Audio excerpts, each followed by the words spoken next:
Hello, Bl'Artagnan here with Lofty Souls, the Sid Reigns Lost Chapter Lufenia Plus fight.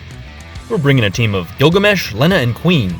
Before we get too deep into it, be sure to hit that like button, hit the subscribe button if you haven't already. Only half my viewers are actually subscribed to the channel, so do yourself a favor and hit that button if you haven't already.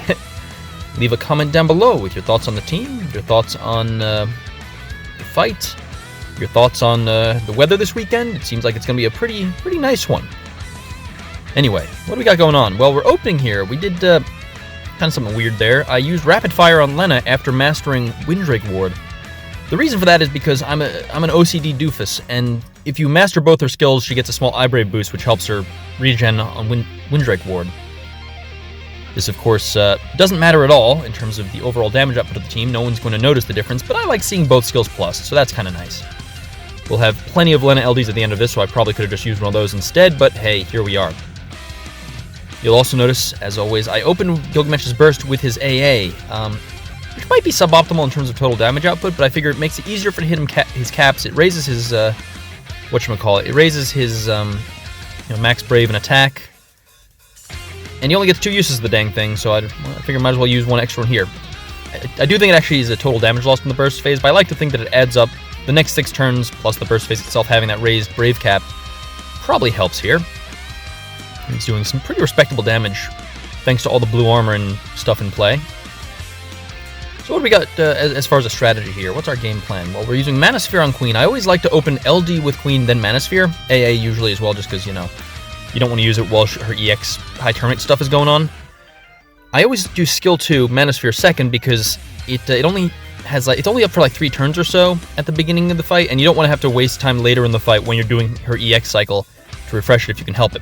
Especially since I'm using Selphie's base call, Wall, in order to give her a buff, which she can. This is a trick I've used before. She can extend Wall infinitely using her skill 1 and EX, and with Aura active, her EX is going to charge in just one skill use after you're done using Devastate a bunch of times. The reason we bring Queen here, beside the fact that she's generally awesome, is as you see, that Party Last Stand was super helpful for getting past the Orb attack, or Recast, or whatever the heck that move was. I wasn't really paying attention. And as luck would have it, we didn't even need Gilgamesh to roll a launch there in order to break the the launch requirement thing. Just kind of punching him a bunch, lined it up just right so we could launch him right on time. Refreshing Lena's LD.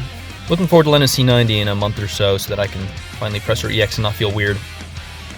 And why not get another sweet launch in here? More damage. Gilgamesh continues to be really fun to play and not super impactful as far as team building goes. I mean, you can make him work. Like here, his launch is going to come up, I think. You hope it comes up at the right time. It sure didn't the first time. We're getting a lot of Myth-Graven Blades and Royal Swords and stuff that we don't really need, but hey. Yeah, like I said, Royal Sword right here. But hey, I mean, it's free damage. Well, it would be free damage if it didn't tick down the orb. That's the thing, these free skills. They tick down the orb whenever you use his free skill, and then this happens. Oof.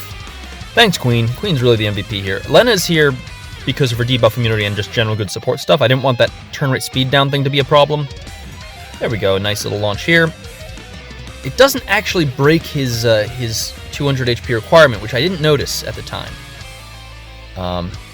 So I think we're going to be doing some reduced damage in places. We still have a bunch of HP damage up, which is why we'll still be kind of kicking butt, but I think that's what's going on here.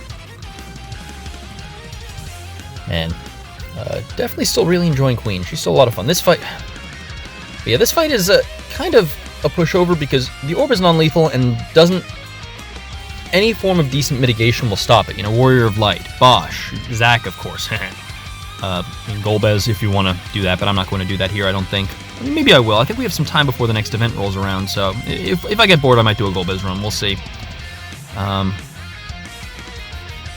here we're trying to stall out so that Gilgamesh can go into his burst finisher once we get out of the summon, because we want to keep those stacks. So here we go. There we go.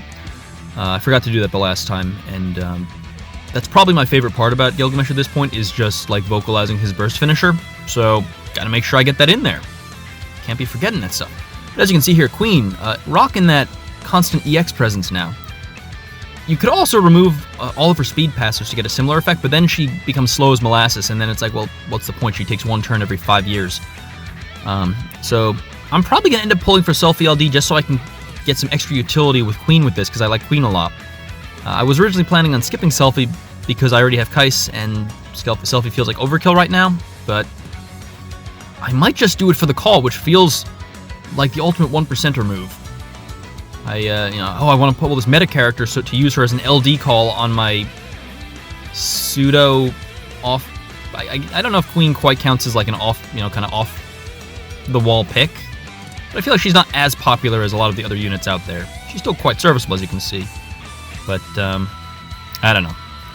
Every time I use her, I think to myself, I wish I maxed a base sword first instead of great sword for the ultimate weapons. Anyway, we also brought Lael Call here, making use of the Force debuff. I had hoped to use his LD call to break that shield earlier. I don't think it actually worked, but we're dealing so much HP damage that it doesn't really matter. Anyway, yeah, Queen's still dealing like 700,000 damage every Devastate. It's pretty great.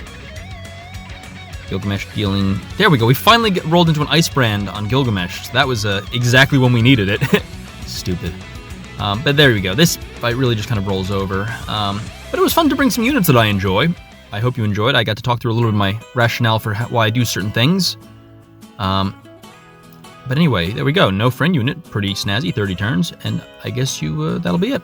Hope you enjoyed. Thank you for watching, and I'll see you in the next video. Adios.